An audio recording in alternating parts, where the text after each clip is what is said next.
Sa kabila naman ng iba't ibang pagsubok, nanindigan pa rin ang mga Persons with Disability o PWDs para raw sa katotohanan at sa naayon sa batas.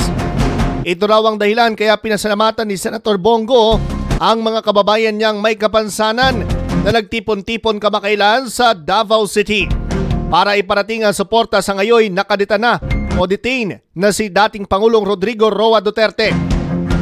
Isang pagtitipon ho ang inorganisa ng mga PWD sa naturang lungsod.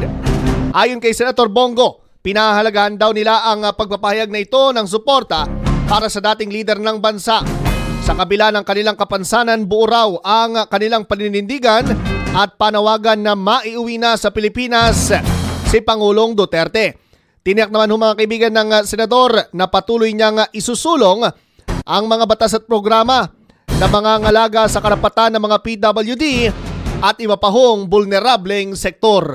Parati ko tinatandaan yung sinasabi ni Tatay Digong sa akin, unahin mo yung mga pasyente na mga mahirap, tulungan mo, huwag mong pabayaan sila. Unahin yung interes ng bayan, unahin po yung mga kababayan nating Pilipino at hindi ka magkakamali. Bicol Headlines ngayon. Yan po mga kaibigan na naging pahayag ni Senator Bongo.